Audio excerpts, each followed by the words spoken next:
Hi students, how are you? I'm very happy to be with you once again in this particular presentation. And my name is Naftal Lucas Makumbire. Today I would like to continue with the discussion that I started in the last presentation about the extraction of metals. That is the topic. And the subtopic that we are going to deal with is the extraction of metals by electrolytic reduction.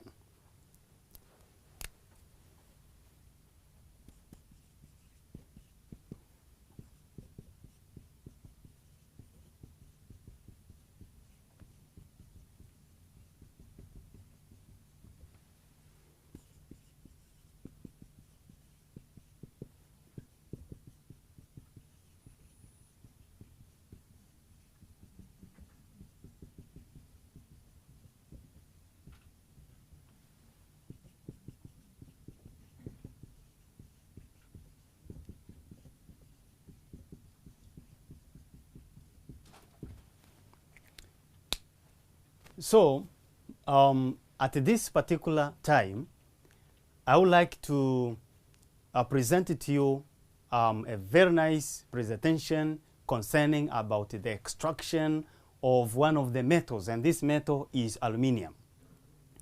And this presentation aims at making you students to be confident and competent in answering different problems relating to this particular area.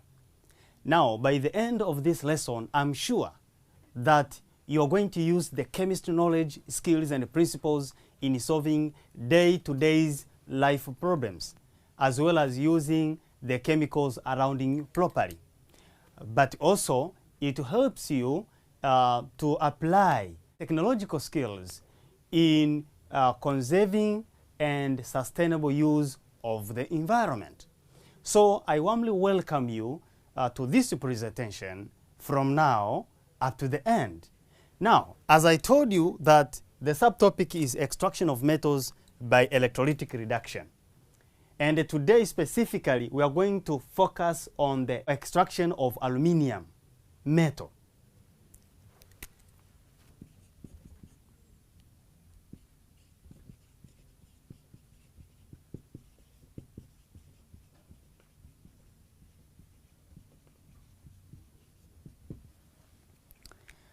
Now, aluminium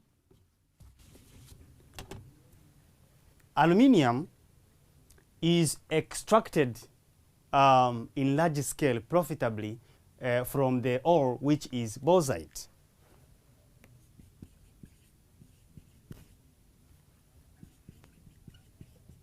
The chief ore is bauxite.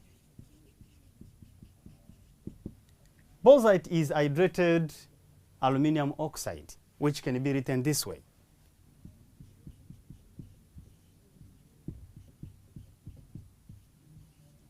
That X is the rate of crystallization, which can either be 2 or 3. So we can extract aluminium in large scale from this ore. Now, this ore is found to be contaminated with other impurities. And the impurities which are mostly contaminated with this ore are such as silicon dioxide, we have titanium oxides and oxides of ions.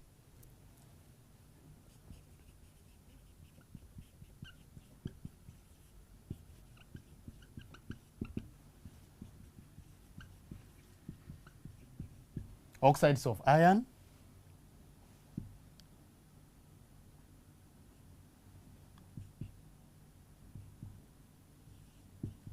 we have titanium dioxide and silicon dioxide. So these impurities are found associated with this ore. Now, our aim is to get the pure ore. From the pure ore, now the other process of extraction can proceed. Now, let's go to the stages of extraction. If you remember, in the last lesson, I described to you the general steps of extraction of the metals. So let's try to see how those steps are used in the extraction of aluminum. We start with the concentration of the ore.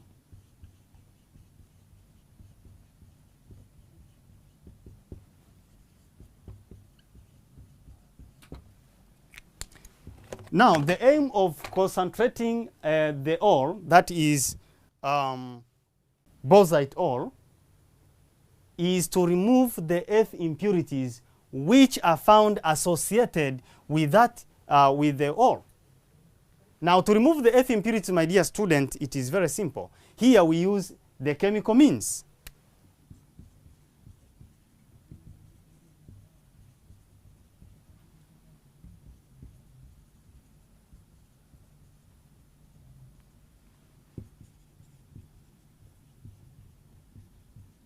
This process is called the bias process.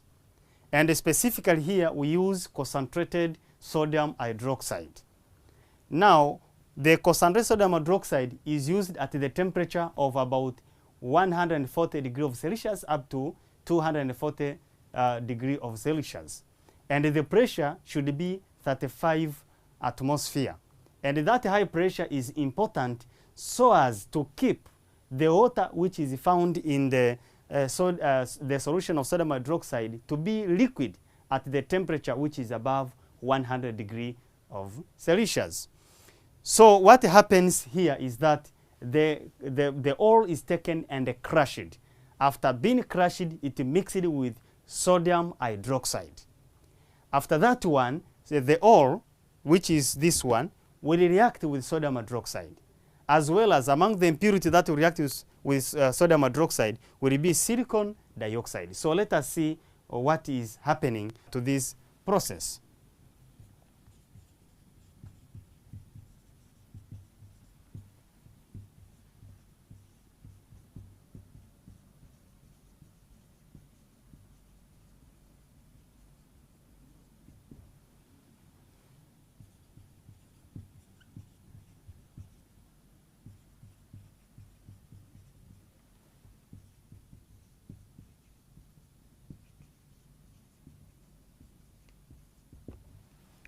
Now here,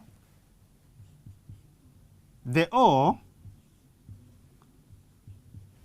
will combine or react with sodium hydroxide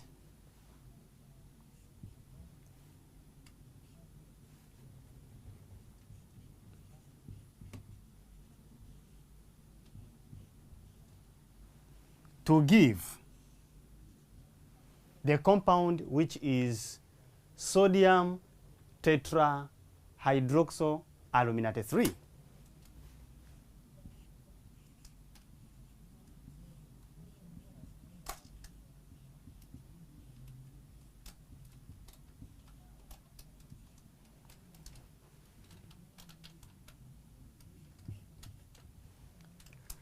Now, as you can see here you just put 2 to balance the equation.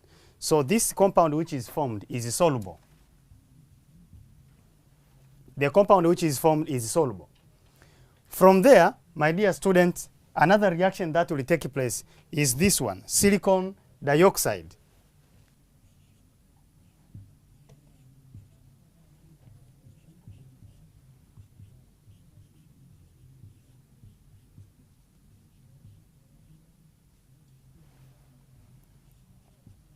This will give sodium silicate and water.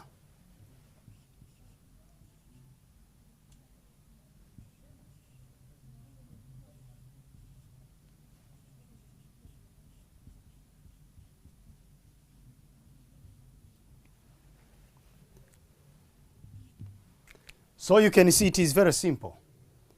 So the solution will consist of sodium silicate and sodium tetrahydroxoaluminate 3. And the other impurities, which are titanium dioxide as well as oxide of iron, will remain as residues. So we filter that solution. After we filter the solution, we are going to have the filtrate as well as the residues.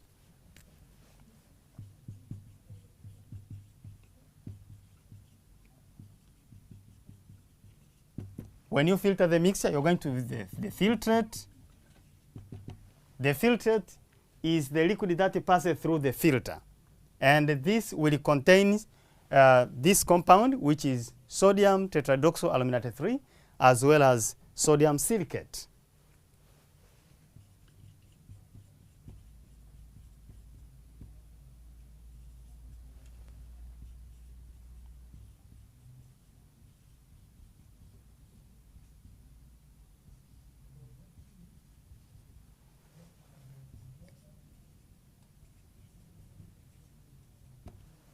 Because these are soluble compounds.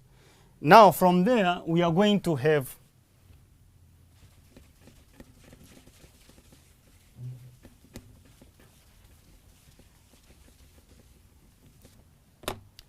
the residues. This will consist of the impurities, which are titanium dioxide and oxide of iron.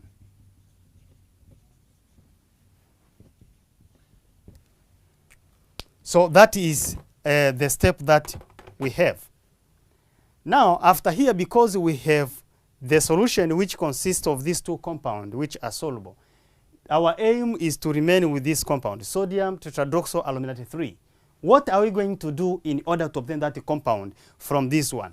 And remember, these ones are soluble, so they are in the solution. So what are you going to do? We are going to pass carbon dioxide to the mixture there. And this sodium tetradoxoaluminate 3 will react with carbon dioxide gas, and this one will not. Therefore,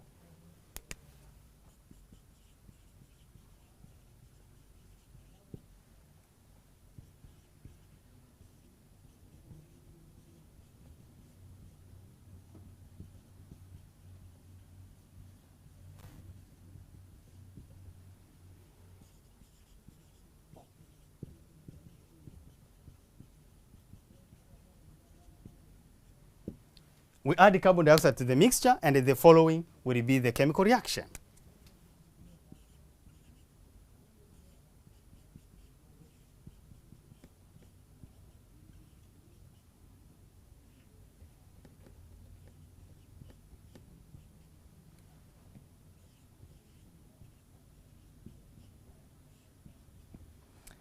Now, this reaction will form the following products. We are going to have aluminum hydroxide.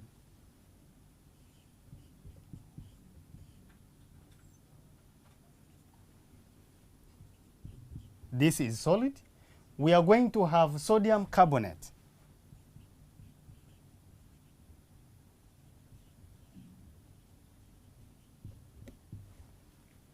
This is soluble.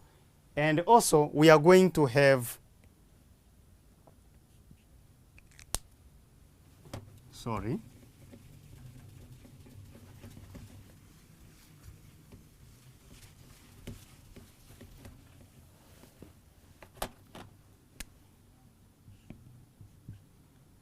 water.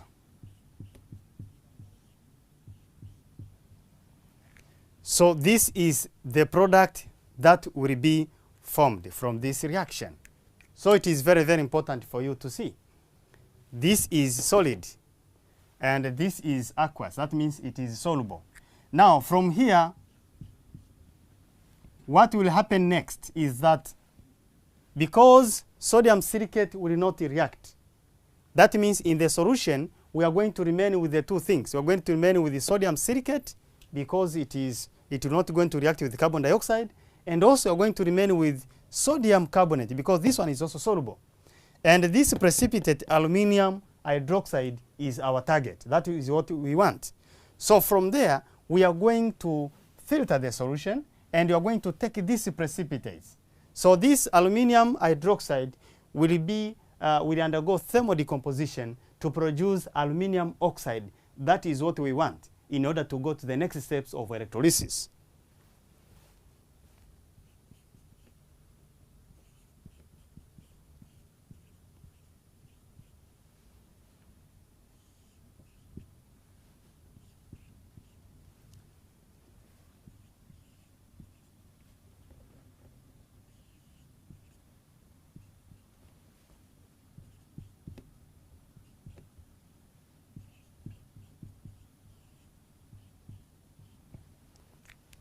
So we are going to have this one, aluminum oxide, and this one.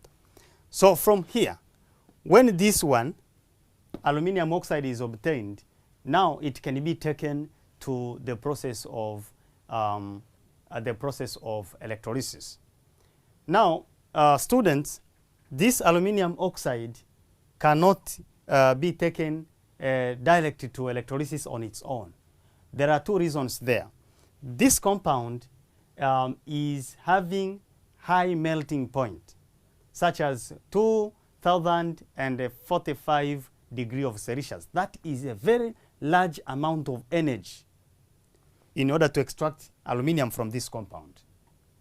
Therefore, the melting point of this compound should be reduced, at least to make it economical, in order to make the extraction easier. So another compound should be added, should be mixed with aluminum oxide in order to reduce the melting point from 2045 degrees of Celsius at least to about 900 degrees of Celsius. And this compound is the chlorite. So that is reason number one. Reason number two is that this aluminum oxide is having the covalent tendency. That covalent tendency makes this compound to have low electric conductivity. So in order to increase the electric conductivity of this compound, the chlorite will save for that particular part. So the chlorite is having two rules.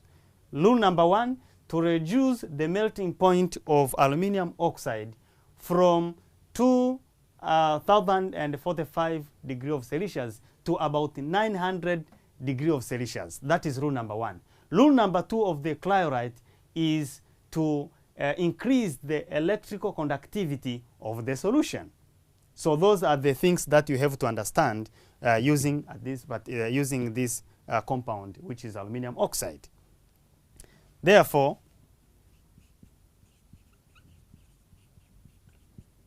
the compound which is chlorite is written as, the formula of it is sodium hexafluoroaluminate 3.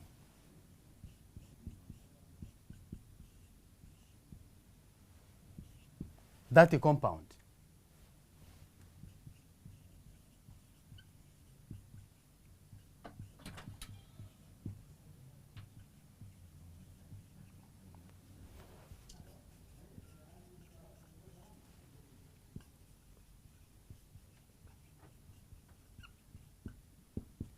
In order to save two functions,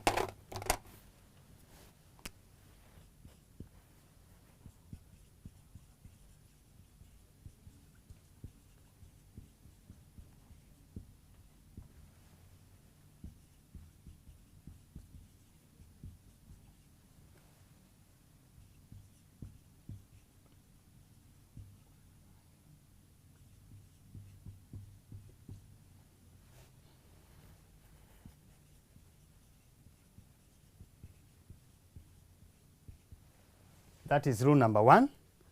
And rule number two,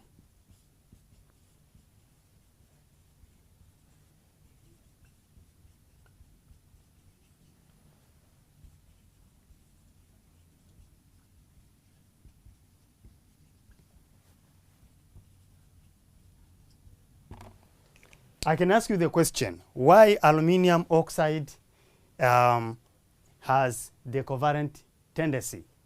It's because of the high polarizing power of aluminum cation, the aluminum. This cation is highly polarized because of the high cationic charge. That's why its compound is having the covalent tendency. So after the addition of this compound, which is sodium hexafluoroaluminate 3, by saving those two compounds, now aluminum oxide can be used now for electrolysis. Now here we go to electrolysis process. Electrolysis process, the electric current decomposes this compound, aluminum oxide. This will be as follows.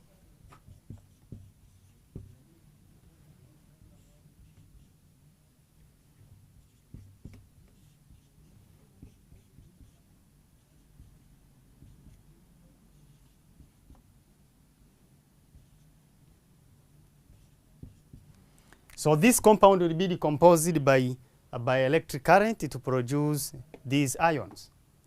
Now, if that is the case, what will be the electrode reactions?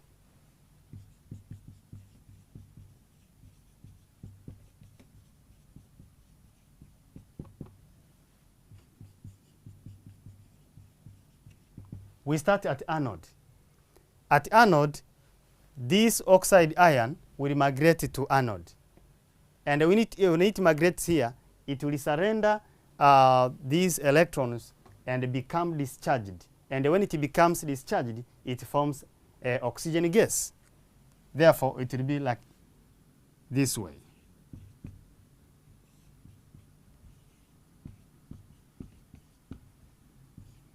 As you can see, so oxygen gas is produced at anode.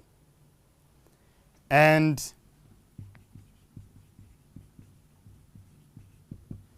at the cathode, here we are going to have this aluminum ion will be discharged at the cathode.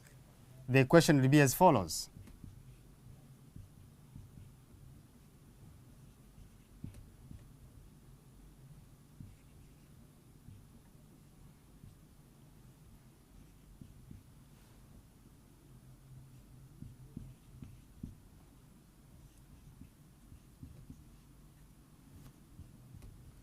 So you can see, so this aluminum ion will be discharged and form aluminum metal.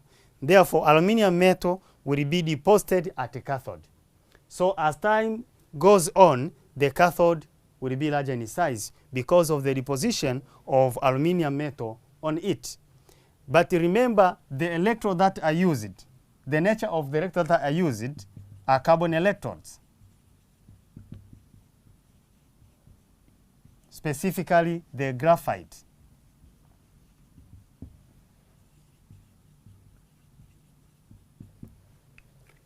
Now, because the electrode which are used are carbon electrodes or graphites. Now, my dear students, here, oxygen gas is formed at anode. This oxygen gas may oxidize the carbon electrode into carbon dioxide. So there is a need for these electrodes to be changed constantly in order for the process to continue because of the oxidation process that is taking place at anode, because oxygen gas which is produced here can cause the oxidation of that particular compound. So that is the extraction of aluminum. So the aluminum which is obtained here will be pure and it will be deposited at the cathode. So it is very simple for you to understand these very simple steps, because you can be asked this question: describe the process of extraction of aluminum metal. You need to understand each step. You need to analyze the steps and the balanced chemical equation. And it is important also to state the state symbols for all the chemicals that are involved in that particular reaction. So, my dear students, this is how we extract this metal, and I hope that you have obtained the knowledge on how to extract this metal. Therefore, I hope that you are following this program, and let's be back after a short break. Now, my dear students, so we have seen the extraction of aluminum from the ore, which is the bauxite, and it is very, very important for you to understand these steps. And I've told you that you have to follow each step with the chemical questions and to balance the chemical equation. It is important. You know, some of the students, when they're answering these questions, they just give explanation without chemical questions. So this becomes a problem. You might find that if the question, for example, have 80 marks, you may get 3 or 4. Then you miss the rest of the marks because you have not written the balanced chemical question. So it is important for you to follow. Now, from here, I want to take you to some of the examples, the competence-based questions that you can meet with from this particular presentation, because it is important also to know how the questions are coming from this particular part. And from there, you can get the knowledge of answering different questions. It is important. So let me take you to the questions that are coming for this particular part. Now let's go to question number 1 on this particular part. Now question number 1, my dear student, says, question number 1A, explain briefly the extraction of copper from its ore using the following headings. Number 1, froth flotation. Number 2, roasting of an ore. Number 3, removal of iron 2 oxide as an impurity. And number 4, auto-reduction. That is part A. And part B, describe the electrolytic purification of copper under the following headings. Roman 1, we have the chemical nature of the electrodes. Roman 2, we have the chemical nature of the electrolyte. And number 3, we have the redox reactions involved. So this is the one of the questions that you might meet with when doing different examinations. Now, let's solve these problems together on the board.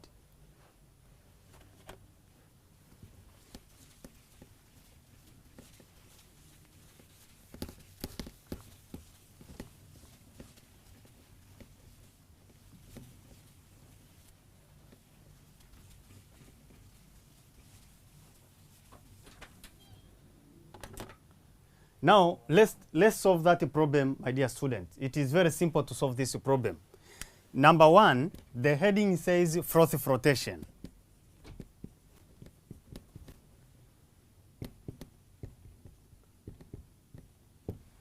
When you go to this step, it is important first to know the ore that we can extract copper in large scale.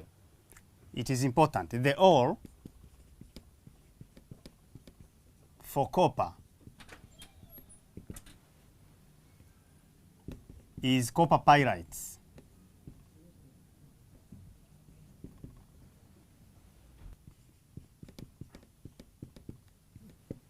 This is the ore that we can use to extract copper in large scale. Now, this ore can be contaminated with other impurities. So to remove the impurities from this ore, now we use froth flotations. I'm just guiding you on how to solve this problem because I'm sure that you have studied this in the class. Now, froth flotation, this is the method which is used to remove the earth impurities from the sulfide ores. Now, what is happening to these problems? I have described this in a very good way in the previous lesson. That when the impurities which are found in the sulfide ores are water weighted, that means they are hydrophilic. And the ore itself is hydrophobic. So if that is the case, the ore is taken and crushed into powder, mixed with water, followed by the addition of pine oil. The emulsion will be agitated by compressing air to the mixture. So that one will cause the oil and the froth to come and float on the surface along with the ore. So the froth will contain the ore and will be taken for further process. So that is all about froth flotation. So after having this process, we go to the next step. The next step, my dear student, is talking about roasting of an ore. Remember, I'm just guiding you on how to solve this problem. This step, roasting of an ore, can be done in the following ways. Number 1, what you do,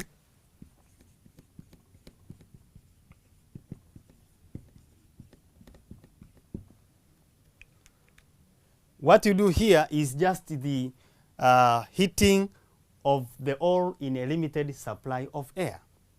So the following chemical equations can help you in order to understand this particular step. This ore is taken,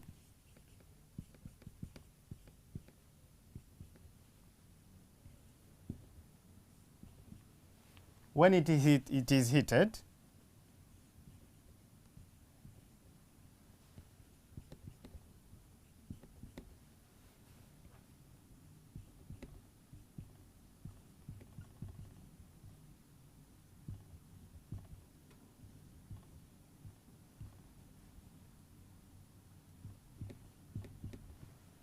these are the products that will be formed. We have copper 1 sulfide, we have iron 2 sulfide, and we have sulfur dioxide. And also,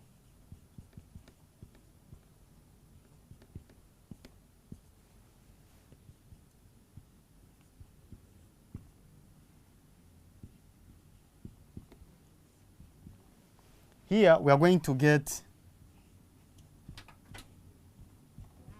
copper 1 sulfide,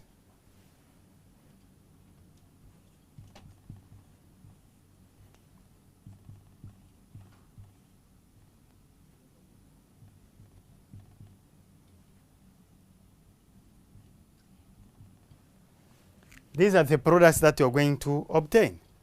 So it is very simple to do this process. So this is roasting.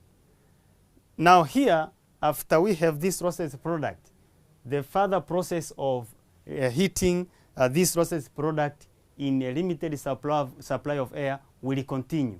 The aim of continuing with this roasting process by heating to a limited supply of air, number one, is to convert this iron 2 sulfide into iron 2 oxide. And the sum of this copper 1 sulfide, either this one or this one, will also be oxidized into copper 1 oxide as follows.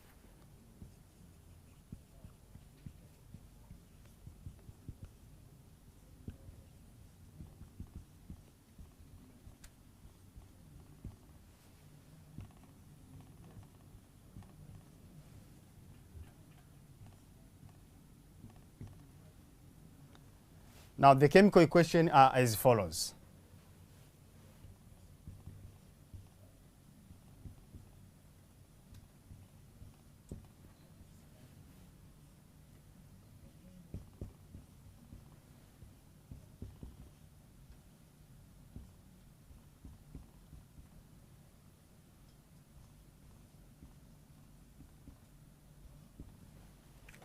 So that is number one.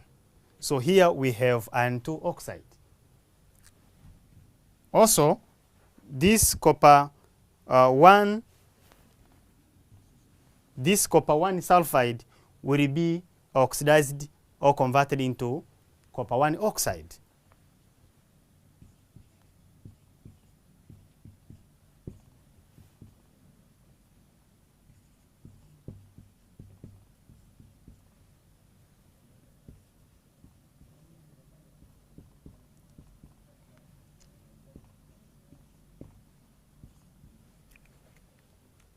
So my dear student, you can see. So here we have copper 1 oxide, we have iron 2 oxide, and we have one of the unreacted copper 1 sulfide. These will go to gas. These are gases. Now from there, what happens? Now we remain with the following. The mixture now will consist of the following. We are going to have copper 1 sulfide, which was unreacted. We are going to have iron 2 oxide, and we are going to have copper 1 oxide. These are the three things that we're going to have in the mixture. Now we want to remove this one, this impurity. Should be taken away. What are we going to do? We add this silicon dioxide to this mixture. And the silicon dioxide will react with this iron 2 oxide to form iron 2 silicate, which will be removed as a slag. So here, my dear students, will be as follows.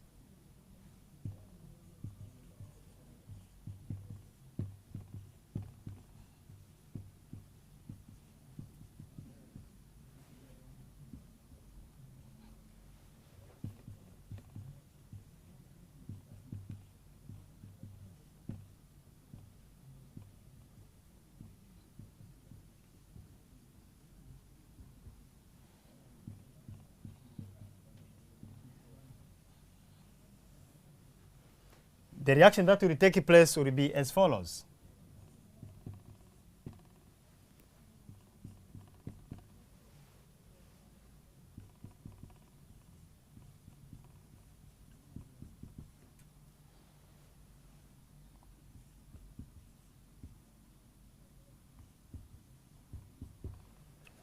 So this will be removed as a slag.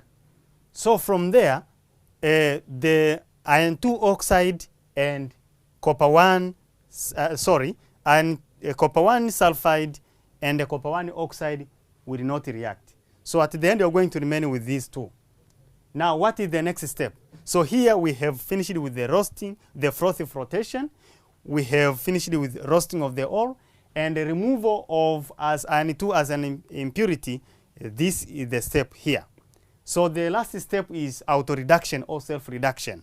So these two remaining compounds, copper 1 sulfide and the copper 1 oxide, will react together to form copper, and that is auto-reduction.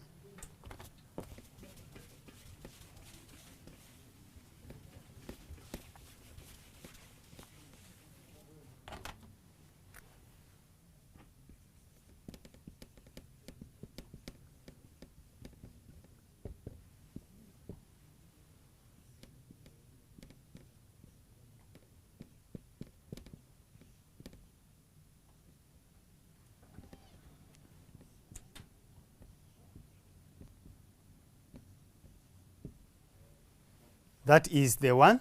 So what you can do, you can just put there 2 and you put here 6 to make this and this one to make 6 copper, as you can see, and sulfur 1, 2 oxygen, 2 oxygen. So this is the gas and this is the solid. So this is the metal that we were looking for, copper. This copper, which is obtained by auto-reduction, is called blister copper. So after we have this copper, the other process can continue because this is not yet pure. It still consists of some impurities. Now, to remove the impurities, we go to the second equation, or the second part of the question, which says as follows. Question number 1b, it says as follows. Describe the electrolytic purification of copper under the following headings. Number 1, chemical nature of the electrodes. Number 2, the chemical nature of the electrolytes. And number 3, the redox reactions involved. So this is the second part of the equation, which is important in order to complete the extraction of the copper metal from its ore. So let's go back to the body to see how those processes, how those 3 parts of the equation can be done. Now B. Number 1, we have the chemical nature of the electrodes.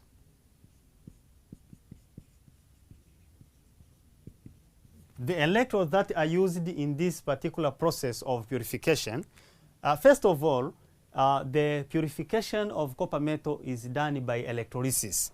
That is important to consider first before we proceed to the rest of the equation.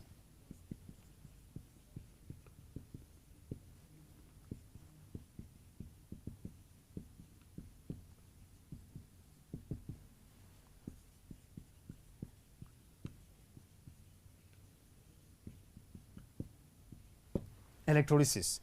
Now coming to part 1, the nature of the electrodes that are used in this process of purifications are copper electrodes.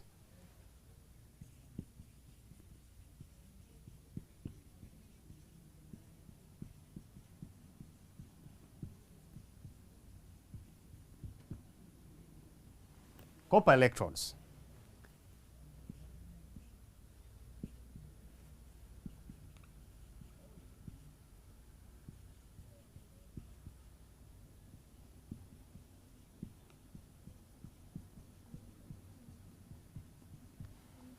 The impure copper will be made the anode, and the pure copper will be made the cathode.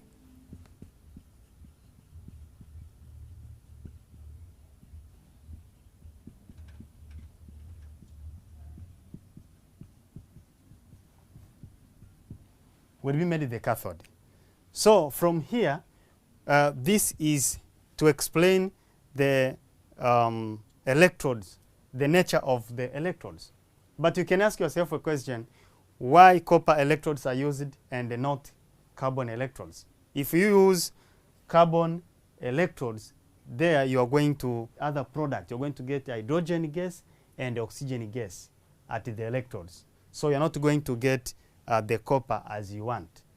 So the nature of the electrode should be used a copper electrode for you to get specifically the copper metal that you want. So this is the first part of the question. The second part of the question, it says the chemical nature of the electrolytes. Chemical nature of the electrolytes.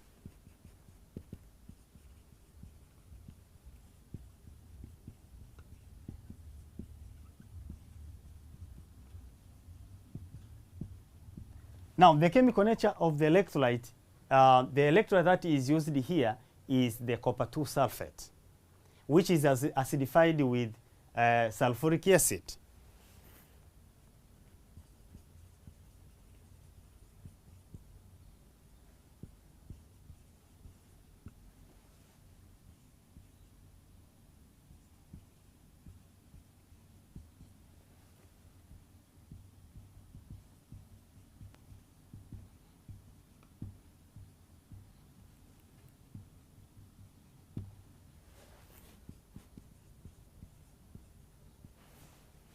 That is the electrolyte that you're going to use, copper 2 sulfate.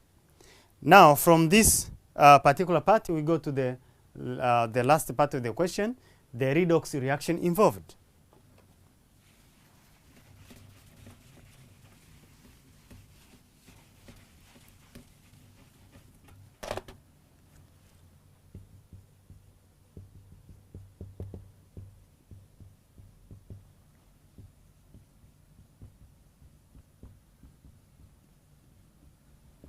When you talk about redox reaction, what do you understand, my dear students?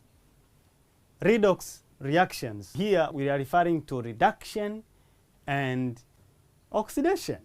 So here we are going to have the oxidation, half reactions, and you're going to have reduction, half reactions. So starting with the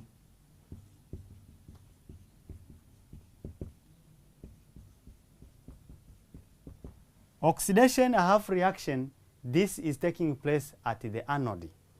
So if you remember here, the impure copper was made the anode. That means this impure copper will dissolve into this electrolyte in the solution, producing copper 2 ions, and that is oxidation.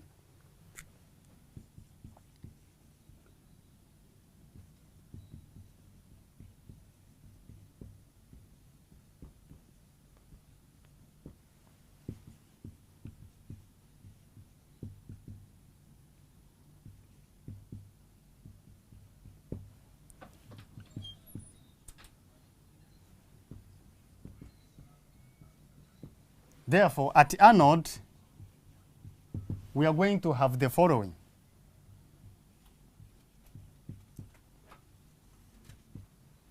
We dissolve in the solution to give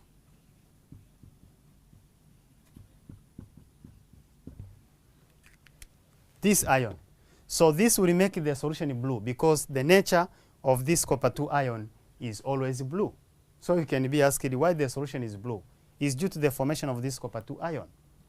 So from there, we can say that at anode, there is a formation of this copper 2 ion. Now what happens to the cathode? This is a half oxidation, a half reaction. We can go to the reduction.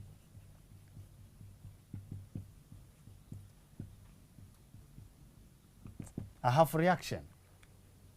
Reduction takes place at the anode. At the cathode. So what will take place? What will take place here is this copper 2 ion will migrate to the cathode and be deposited there. Therefore, it will be as follows.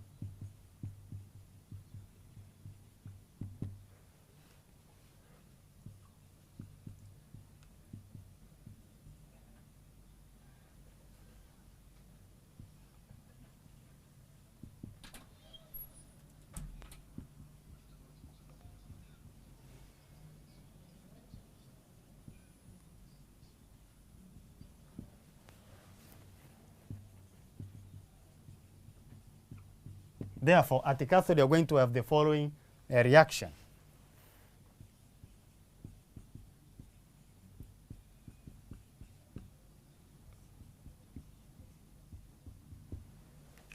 Finally, we have the copper metal which is deposited at the cathode. And this copper metal which is deposited here, it is very pure. Now, we can have a little illustration here on the board on that electrolysis process.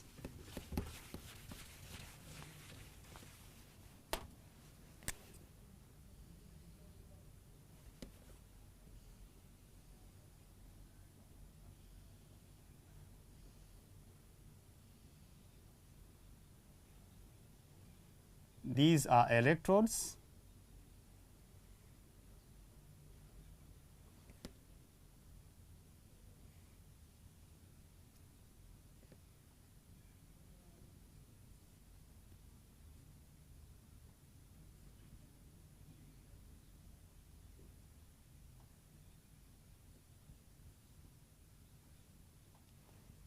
This is the battery.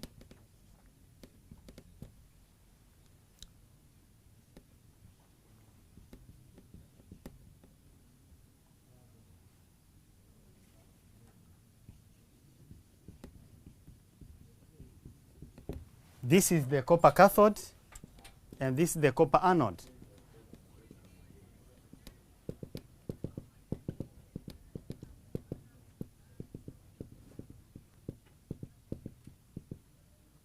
This is the solution, which is acidified copper 2 sulfate solution. And this copper anode, because it is impure, that means it will dissolve and the impurities will be dropped down at the bottom this way. So these are impurities. So the copper 2 ion which reformed will migrate and be deposited at this cathode. So as time goes on, this copper anode will disappear because it will dissolve in the solution, forming the ion, and this copper cathode will increase in size, will be bigger in size because of the deposition of the copper on it. So this is the redox reactions that are involved at the electrodes. We have the oxidation, a half reaction at the anode, and we have the reduction, a half reaction at the cathode. So this is how the extraction can be from that particular part of the question. So it is very important for you to extract.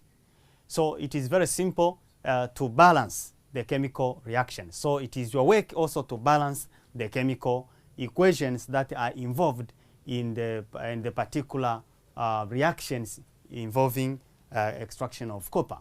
So from there, we can proceed to the other question that you might meet with in this particular presentation. Now let's go to question number 2. Question number 2 says, why some metals cannot be extracted by thermal reduction method? Give reason.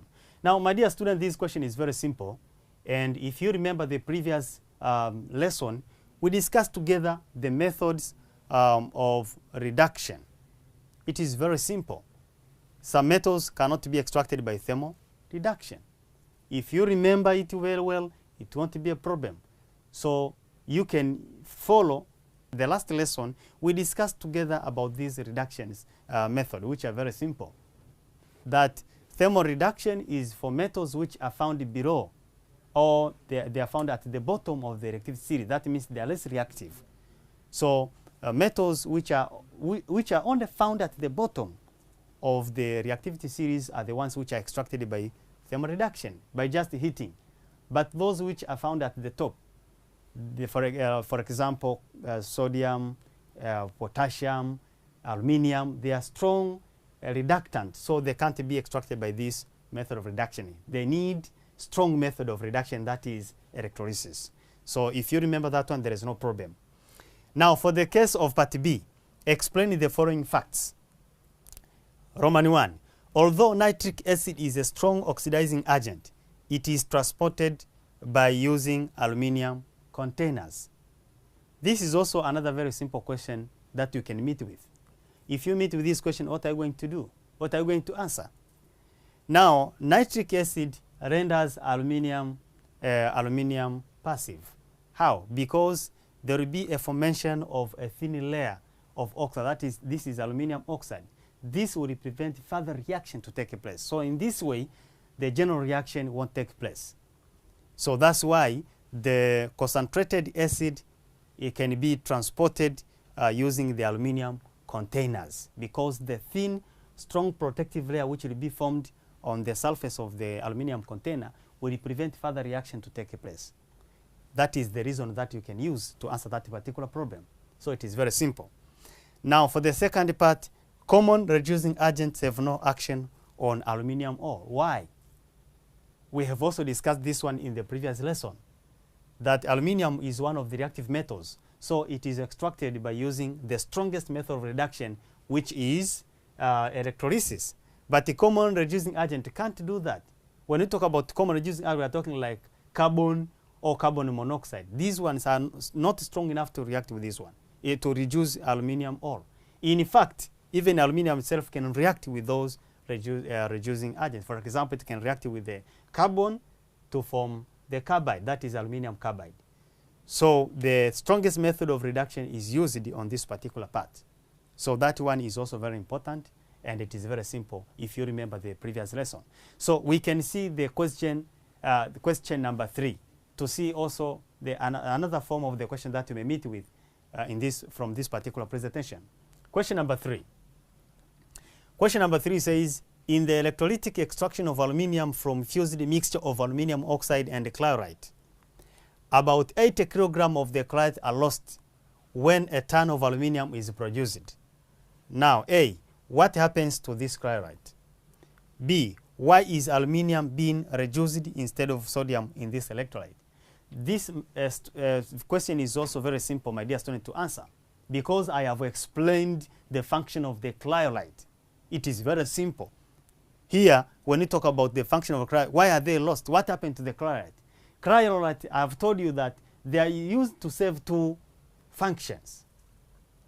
Number 1, to reduce the melting point of aluminium oxide from 2045 degrees of Celsius to about 900 degrees of Celsius, which is very economical for the extraction process to take place. So that is rule number 1. So it is consumed during that process. But number 2, it is used to increase the electrical conductivity of the solution, because aluminium oxide has got the covalent tendency. So in that way, the chloride is consumed during the reaction. That's why they are lost. So that is a very simple one. And also why aluminium is being reduced instead of sodium. In this one, it is also very simple for you to answer that question, because you can compare the reactivity of aluminium and the sodium. So it is very simple to answer these particular problems. Now, my dear students, these are the questions that you may meet with from this presentation of today. So the extraction of metal is very, very important, because it is used to make different materials which are used in your daily life. Even there at home where you are staying, there are so many tools which are made of metals, so many things, including the roofing materials, the doors, the wire mesh, you see, utensils, different materials can be used, can be made from the metals. So it is a very important part of our life. Now let me take this opportunity to thank you for following this program, and I hope to meet you in the next lesson. Have a good time.